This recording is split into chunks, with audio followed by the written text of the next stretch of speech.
안녕하세요. 반갑습니다. 오늘 말씀 가운데 나오신 우리 구세군 한인 가족 여러분 모두 환영합니다. 이제 봄이 되어서 그런지 여러분들의 표정이 더 밝아진 것 같습니다. 오늘 너무너무 반갑고 감사드립니다. 다 아시겠지만 권호성 사관님과 호세 사관님 다 유스 카운슬 때문에 그랜뷰 캠프에 다 지금 계셔서 오늘 이 자리에 함께 하지 못하고 있어서 오늘은 제가 말씀 인도하도록 하겠습니다. 오늘 말씀 나가기 전에 우리 함께 찬양하도록 하겠습니다. 주의 음성을 내가 들으니.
옆에 있는 찬송 예수가 함께 계시니 우리 또 찬양하시겠습니다.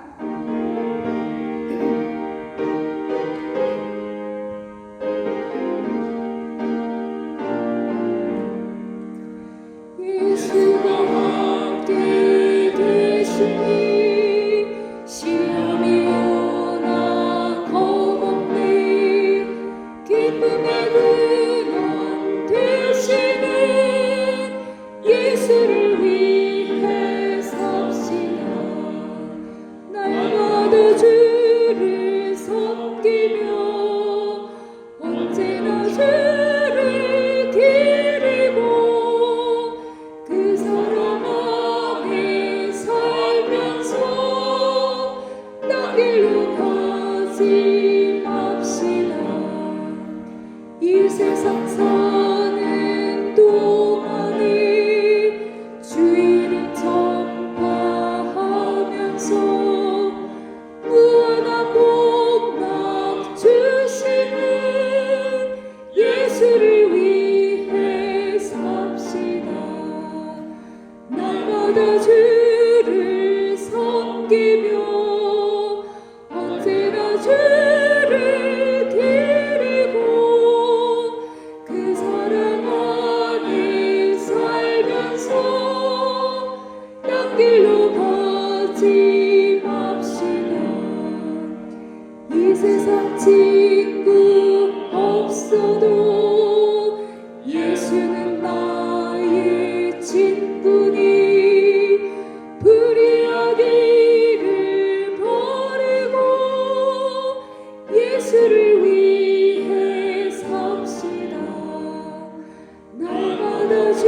드리니 이러한 상급 받도록 예수를 위해 삽시다.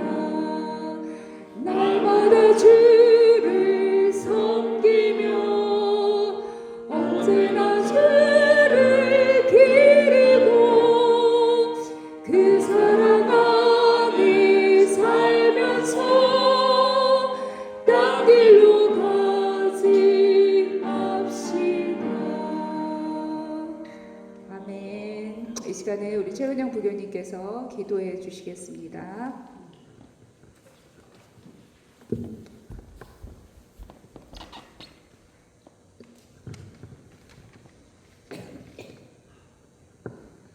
기도하겠습니다. 사랑과 은혜가 풍성하신 하나님 아버지, 꽃샘 추위 속에서도 생명의 기운을 깨우는 봄의 계절, 거룩한 주일에 저희를 주님 전으로 불러주시고 예배의 자리로 인도해 주심에 감사와 찬양을 올려드립니다. 한 주간의 삶 속에서 지치고 연약했던 마음을 주님 앞에 내려놓사오니 이 시간 우리의 예배를 기쁘게 받아 주옵소서. 거룩하신 하나님, 사순절의 시간을 지내며 우리의 자신을 돌아보게 하시고 주님의 십자가 사랑을 더욱 깊게 묵상하게 하시니 감사드립니다. 우리의 생각과 말과 행동 속에 주님의 뜻보다 앞섰던 교만과 이기심이 있었다면 용서하여 주시고 다시금 주님의 은혜 안에서 새로워지는 삶을 살게 하옵소서. 자비로우신 주님, 혼란하고 불안한 세계 가운데 주님의 평화를 허락하여 주시옵소서. 전쟁과 갈등으로 고통받는 많은 나라들과 백성들을 불쌍히 여겨주시고 각 나라의 지도자들에게 지혜와 분별력을 더해 주셔서 생명을 살리고 평화를 이루는 결정을 하게 하옵소서. 주님, 우리 교회가 상처 입은 영혼들이 찾아와 쉼을 얻는 안식처가 되게 하옵소서. 경제적인 어려움과 삶의 무게로 지쳐있는 이들을 기억하여 주시고 병상에서 고통받는 한우들과 그 가족들에게도 위로와 회복의 은혜를 허락하여 주시옵소서. 외롭고 소외된 이들에게 교회가 따뜻한 손과 발이 되게 하시고 우리의 작은 섬김을 통해 주님의 사랑이 세상 가운데 전해지게 하옵소서. 사랑의 하나님, 우리 교회를 주님의 몸된 공동체로 세워주심을 감사드립니다. 주님의 사명을 감당하는 모든 이들에게 겸손과 지혜를 더하여 주셔서 교회를 섬길 때 하나됨과 덕을 세우게 하옵소서. 다음 세대인 주님의 자녀들을 기억하여 주셔서 믿음 안에서 바르게 성장하게 하시고 모든 순간 눈동자처럼 지켜 보호하여 주옵소서. 이 시간 주의 사자를 통하여 선포되는 말씀 위에 성령의 기름 부음을 더하여 주셔서 우리의 마음이 열리고 삶이 변화되는 은혜의 시간이 되게 하옵소서. 한 주간을 살아갈 때 말씀 안에서 날마다 주님을 닮아가는 믿음의 사람이 되게 하옵소서. 우리의 삶이 예배가 되길 소망하며 우리를 죄에서 구원하신 예수 그리스도의 이름으로 기도드립니다. 아멘.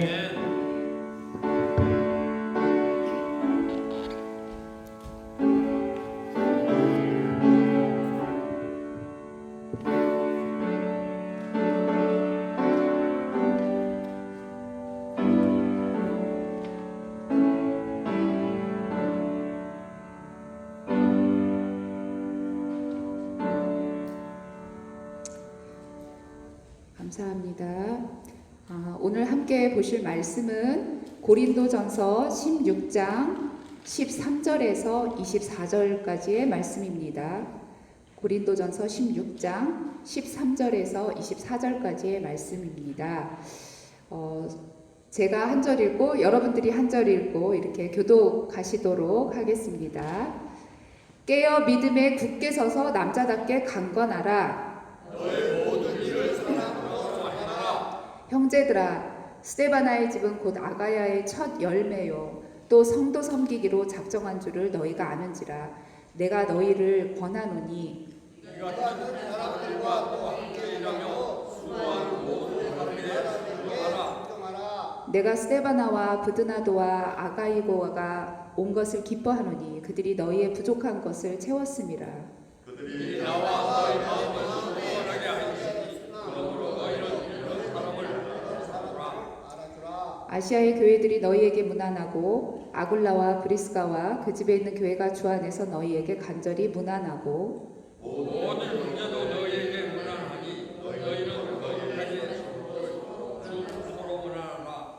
나 바울은 친필로 너희에게 무난하노니 만일 누구든지 사랑하게 아니하면 저주를 의심하여 보시옵소서. 주 예수 그리스도의 은혜가 너희와 함께하고 함께 봅니다. 나의 사랑이 그리스도 예수 안에서 너희 무리와 함께 할지어다. 아멘. 감사합니다. 이제 오늘 말씀은 이게 고린도전서에 사도 바울이 쓴 편지입니다. 고린도 교회 성도들에게 쓴 편지입니다. 제가 이 말씀을 이제 보면서 제가 늘 한국에 전화할 때 생각이 났는데요. 제가 한국에 이제 가끔 저희 친정 엄마하고 이제 통화를 합니다. 그러면 이야기를 이렇게 길게 하지요. 뭐 이런저런 소식 전하고 얘기를 하고 전화를 이제 끊으려고 하는 순간이 되면 어머니께서 꼭 하시는 또 말씀이 있습니다. 다 예상하지 않습니까? 밥 꼭 챙겨 먹어라. 영양제 잘 먹고 따뜻하게 입고 다녀라. 겨울 같으면 그러죠. 그리고 제가 좀 이제 몸이 연약하다고 이제 뭐 좀 아프다고 그러면 이제 운동 좀 해라. 이제 사실 이런 말들은 제가 너무 잘 알고 있는 얘기지요. 사실 말을 해서가 아니라 안 해도 너무 잘 알고 있는 얘기들이죠. 근데 이제 그러다 보니까 속으로 아유 또 그 말씀 또 하시네. 이제 이렇게 생각을 하고 이제 무심히 그냥 넘기고 사실 밥도 잘 못 챙겨 먹고 또 반복되는 그런 생활들을 하게 되더라고요.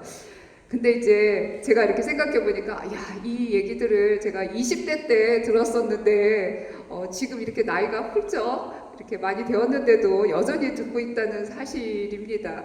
그러니까 잘 안 되고 있는 것들은 계속해서 반복을 해서 들어도 안 되는 건 잘 안 되더라고요. 왜냐하면 제가 거기에 주의해서 마음을 다해서 일부러 생각하지 않으면 일부러 그렇게 하려고 하지 않으면 안 된다는 거죠.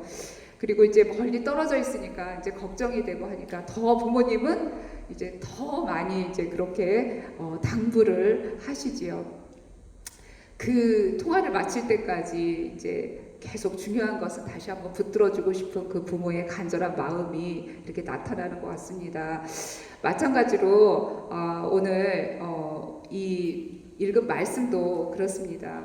사도 바울이 자신이 직접 이렇게 세운 고린도 교회를 향해서 편지를 마무리하면서 마지막에 이르러서 가장 중요하고 또 꼭 붙들어야 될 그런 말씀을 다시 한번 강조하고 당부하는 마음으로 쓰고 있습니다. 이것이 바로 이제 그 중에서 우리가 세 가지 저는 세 가지를 꼽았는데요. 이 세 가지를 꼭 우리가 이제 염두에 둬야 되는 것이 아닌가, 신앙생활을 하면서 꼭 필요한 말씀이 아닌가 하는 생각으로 세 가지를 생각해 봤습니다. 그것이 바로 믿음과 사랑과 그리고 섬김으로 순종하는 그런 신앙생활입니다. 이 세 가지는 크리스찬의 삶을 지탱하는 기초고 신앙을 실제 삶으로 살아내게 하는 그런 핵심적인 요소입니다. 오늘 최부교님 기도하신 것처럼 우리의 삶이 진정한 하나님 앞에 예배가 되기 위해서는 우리가 하나님께서 가르쳐 주시는 이 신앙의 기초를 우리가 잘 지키려고 노력하고 삶으로 드러낼 때 우리의 삶이 정말 거룩한 예배가 되는 줄 믿습니다. 이 말씀은 단지 고린도 교회들만을 위해서 하는 말씀이 아니고 역시 우리 오늘을 살아가는 우리에게도 동일하게 주어지는 말씀이지요. 그래서 아무리 강조해도 지나치지 않고 중요하고 없어서는 안 될 중요한 신앙의 본질입니다. 그러다 보니까 제가 저희 친정 엄마의 말씀을 이렇게 간과하듯이 좀 소원해지고 놓치듯이 이런 핵심의 말씀을 이렇게 놓칠 때가 많이 있습니다. 그렇지만 우리가 이 믿음 위에 바로 서기 위해서 우리는 이 말씀을 계속적으로 생각하고 묵상하고 또 어떻게 해야 할 것인지 또 노력하는 그런 모습이 우리 안에 있어야 될 줄로 믿습니다. 이 말씀은 바울이 깊은 애정과 책임에서 나온 말입니다. 또 본문에 나오는 고린도 교회는 이 바울이 2차 선교 여행할 때 개척해서 1년 6개월 동안 머물면서 사역했던 곳입니다.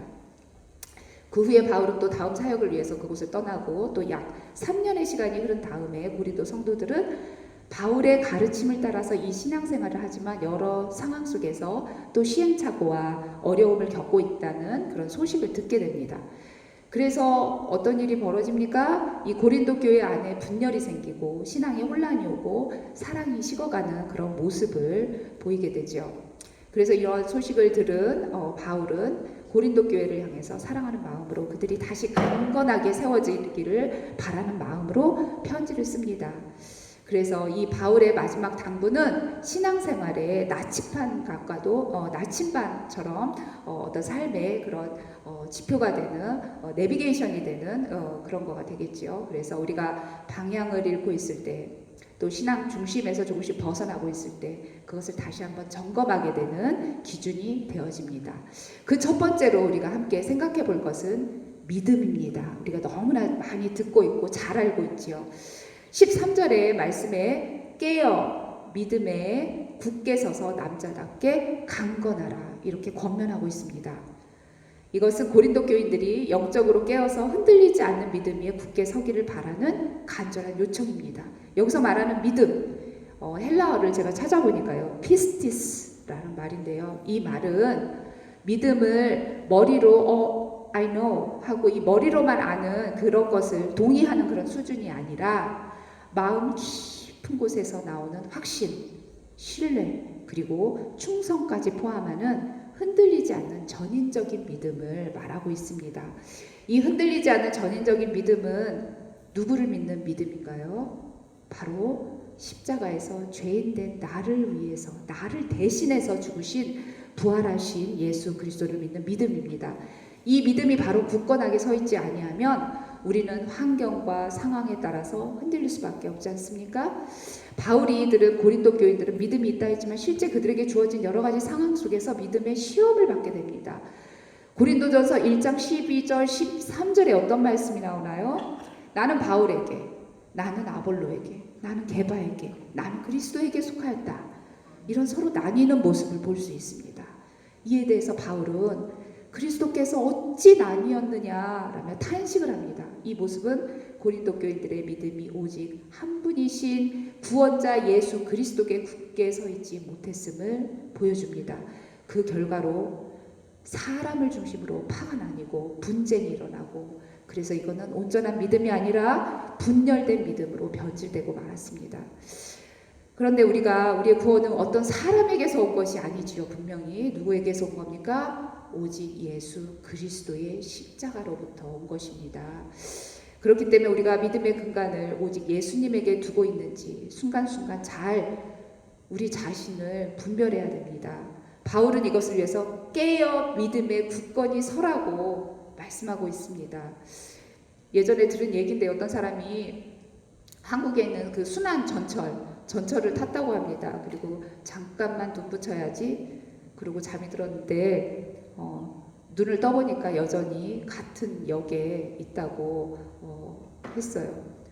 이상해서 보니까 여러분 다 예상하셨겠지만 이제 이미 몇 바퀴를 돌고 있었다는 얘기죠. 그래서 그 자리에 있었던 것처럼 잠깐 졸고 나니까 우리가 영적으로 깨어있지 않으면 우리가 예수님을 믿는다 그래도 실제 우리 믿음의 삶에서 우리 마음에 더 크게 자리하는 또 다른 기준을 따라 살아가게 됩니다. 그래서 우리는 깨어있어야 되고 우리 스스로를 점검해 보아야 됩니다. 여러분 지금 나의 신앙의 중심이 어디에 있습니까?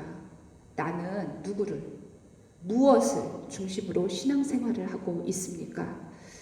혹시 사람을 따라서, 혹시 내가 좋아하는 기준을 따라서 움직이고 있지는 않습니까? 나의 생각과 신념, 혹은 재물이나 건강, 자녀 같은 삶의 조건들에 따라서 믿음이 이렇게 흔들리고 있지는 않습니까?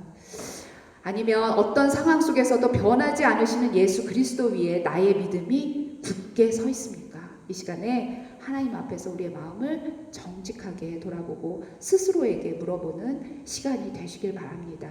이 질문은 단지 우리 개인적인 신앙 점검에 그치지 않고 당시 고린도 교인들이 처해 있던 삶의 자리와도 깊이 연결되어 있습니다. 그들이 살아가던 환경을 살펴보면 왜 이러한 믿음의 점검이 필요했는지를 더욱 분명하게 우리에게 얘기하고 있습니다. 이 고린도 도시는 물질적으로 매우 부유하고 또 이제 다양한 인종과, 좀 애틀란타하고 좀 비슷하죠. 다양한 인종과 문화가 교류하던 개방적인 도시였습니다. 그러다 보니 그런 환경 속에서 종교적으로 어떻겠습니까? 종교적으로 막 다원주의가 막 퍼져 있고 또 우상숭배가 또 만연해 있고, 도덕적으로는 그러다 보니 매우 문란하고 그런 좋지 않은 그런 분위기가 형성되어 있었습니다. 그런데 이제 문제는 이런 도시의 그런 영향들이 어떻게 되겠습니까? 교회 안으로 그대로 스며들었습니다. 그래서 사도 바울은 고린도전서 5장 1절에서 너희 중에 심지어 음행이 있다 함을 들으니 그런 음행은 이방인 중에서도 없는 것이라 라고 한탄합니다. 이는 세상보다 더 거룩해야 할 교회 안에 오히려 심각한 도덕적인 타락이 들어왔기 때문입니다. 또 어떤 일이 있었나요? 고린도전서 6장 또 보면 1장 1절에 성도들 간의 다툼을 세상의 법정으로 가져가는 문제를 지적합니다. 교회 안에서 해결해야 될 문제를 세상에 나가서 판단받는 그런 모습은 성도로서의 정체성과 성숙하지 못한 그런 모습들을 보여주는 거가 되겠지요. 이처럼 고린도 교인들은 믿음을 가지고 있었지만 그 믿음이 삶 속에서 드러나지 못하고 세상의 가치관과 섞여버린 그런 상태가 되었습니다. 고린도 교회 성도들의 신앙을 통해서 우리는 그래서 무엇을 계속적으로 배워야 됩니까? 믿음의 삶이란 단순히 교회에 나오고 신앙을 고백하고 우리 입술에서 신앙만 고백하는 것에 머무르면 안 된다라는 것입니다. 우리의 생각과 우리의 선택과 또 우리 사람들과의 관계, 행동 속에서 예수 그리스도가 주인이 되는 삶을 살아야 된다는 겁니다. 실질적으로 이 삶 속에서 어떻습니까? 누군가 나에게 상처를 줬을 때 세상의 방식대로 그런 감정대로 우리가 다투고 끝내고 이런 것이 아니라 우리는 힘들지만 또 어떻게 합니까? 말씀에 따라서 용서하고 화해를 선택하고, 그런 것이 쉽지는 않지만 우리 또 그렇게 하기를 또 우리 원합니다. 또 일상과 직장에서 작은 그런 이익들을 위해서 정직을 내려놓지 않고 손해가 있더라도 하나님 앞에서 바르게 살아가려고 하는 선택, 이것이 바로 믿음의 삶입니다. 하지만 우리가 다 잘합니다. 이런 선택은 결코 쉽지 않습니다. 왜냐하면 우리의 본성은 상처를 받으면 되갚아주고 싶고 감정대로 반응하도록 우리를 끌어가기 때문입니다. 다 여러분 동의하지 않습니까? 그런데 그럼에도 불구하고 우리가 그 길을 따르지 않으려고 하는 이유는 분명합니다. 바로 우리를 위해 십자가를 지신 예수 그리스도를 믿기 때문입니다. 예수님께서 고통 중에도 어떻게 하셨습니까? 저들을 용서해 달라고 기도하셨습니다. 십자가에서 겸손하게 순종하신 모습을 기억하기 때문에 우리는 그분을 본받아서 겸손을 배우고 용서를 선택합니다. 그 순종 속에서 참된 자유를 우리는 경험하게 되는 겁니다. 그래서 비록 쉽지 않지만 그 자리에서 포기하지 않고 사랑을 선택하려는 우리의 작은 순종을 하나님께서는 결코 외면하지 않으십니다. 넘어질 때도 다시 일어나서 그 길을 걸어갈 때 주님께서는 우리를 붙드시고 끝까지 인도하실 겁니다. 두 번째 바울이 강조하는 건 무엇입니까? 사랑입니다. 우리 어제 나영희 사관님께서도 사랑의 공동체에 대해서 설교하셨던 게 기억이 나는데요. 14절에 보니까 너희 모든 일을 사랑으로 행하라. 바울이 특별히 사랑으로 행하라고 강조한 이유는 우리가 아무리 믿음이 많이 있어도 그것을 사랑을 기반으로 하지 않으면 완전하지 않기 때문입니다. 그렇다면 우리가 진정으로 사랑으로 행한다는 건 무엇을 의미합니까? 사도 바울은 그 의미를 고린도전서 13장에서 잘 말해주고 있습니다.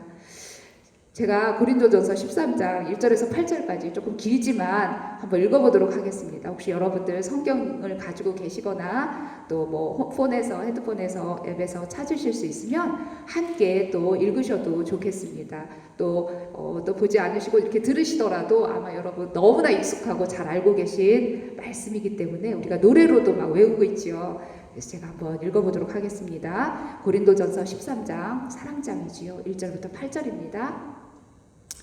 내가 사람의 방언과 천사의 말을 할지라도 사랑이 없으면 소리나는 구리와 울리는 꽹과리가 되고 내가 예언하는 능력이 있어 모든 비밀과 모든 지식을 알고 또 산을 옮길 만한 모든 믿음이 있을지라도 사랑이 없으면 내가 아무것도 아니요 내가 내게 있는 모든 것으로 구제하고 또 내 몸을 불사르게 내줄지라도 사랑이 없으면 내게 아무 유익이 없느니라.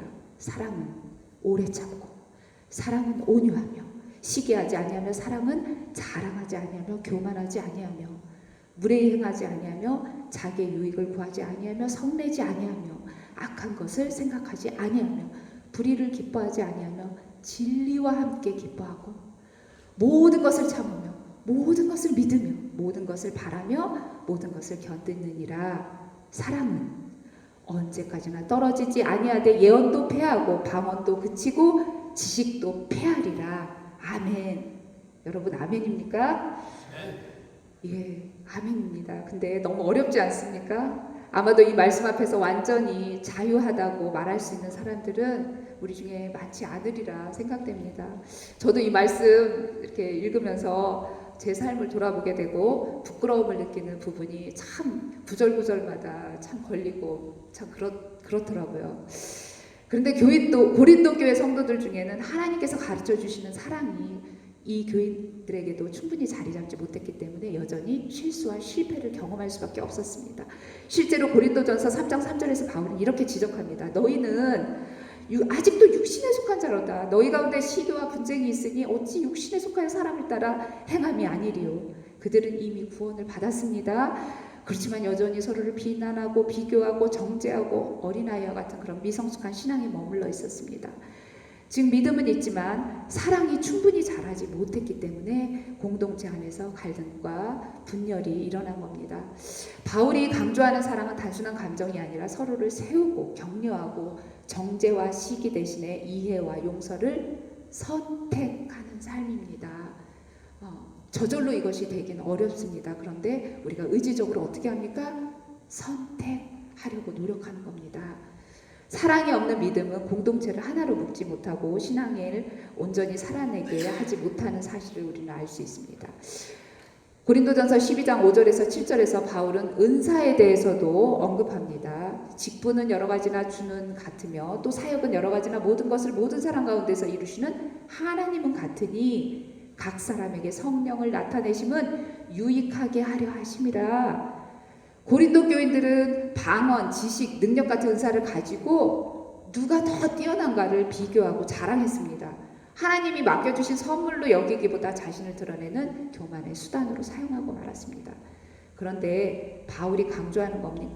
사랑은 무엇입니까? 은사와 능력이 나를 높이는 도구가 아니라 서로를 세우고 공동체를 세우는 도구로 사용하는 삶입니다. 즉 우리에게 주신 모든 은사와 재능도 결국은 사랑으로 연결될 때 비로소 하나님께 영광이 되고 공동체의 진정한 유익이 되는 겁니다. 중보기도의 은사가 있으신 분들이죠. 중보기도의 은사가 있는 사람은 다른 연약한 지체들을 위해서 기도할 때 진정한 빛을 발합니다. 그렇죠? 봉사의 은사를 받은 사람은 섬김을 통해서 공동체 안에 사랑을 실천하고 가르치는 은사를 가진 사람은 말씀으로 사람들을 세웁니다. 그런데 중요한 것은 그 모든 은사와 능력도 바로 사랑이 없으면 아무 소용이 없다는 사실입니다. 사랑이 없는 기도는 메아리 같겠죠. 사랑이 없는 섬김은 형식적인 행동이고 사랑이 없는 가르침은 마음을 움직이지 못합니다. 결국 하나님이 주신 은사와 직분 그리고 우리의 열심은 사랑으로 움직일 때 진정한 유익과 영광을 가져옵니다. 그래서 우리는 스스로를 항상 돌아보아야 됩니다. 지금 나는 공동체 속에서 다른 사람을 위해서 기도하고 섬기고 세우는 일에 나의 은사를 사랑과 겸손으로 활용하고 있는지를 점검해야 합니다. 바울이 말한 것처럼 아무리 능력이 있고 지식이 뛰어나고 믿음이 강해도 사랑이 없으면 아무것도 되지 않는 것을 우리는 알기 때문입니다. 마지막으로 바울이 강조하는 건 무엇입니까?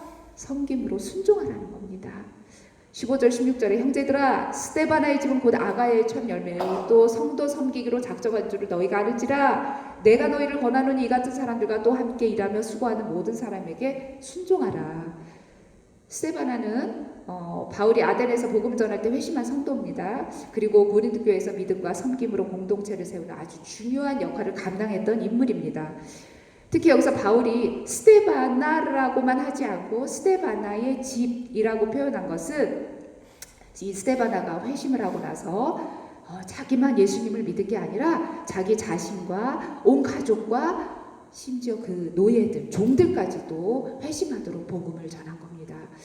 그의 가족은 온 가족은 교회에 병든 자, 가난한 자를 돕고 자신의 집을 집회 장소로 내어놓는 등 교회와 성도들을 위해서 헌신했습니다. 바울은 이러한 스데바나 가족의 섬김과 헌신에 동참할 것과 그 수고하는 모든 사람에게 순종하고 회개하라고 권면하고 있습니다.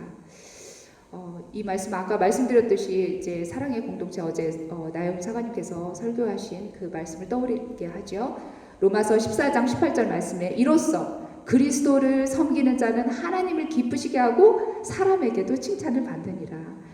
스데바나의 집의 섬김은 바로 하나님을 기쁘시게 하고 동시에 사람에게도 칭찬받는 그런 좋은 본보기가 됩니다. 바울이 강조한 것은 단순히 한 사람의 수고를 칭찬하려는 게 아니라 공동체 안에서 사랑과 겸손을 실천하고 서로를 세워가는 신앙의 본질을 강화하려는 그런 목적이 있습니다.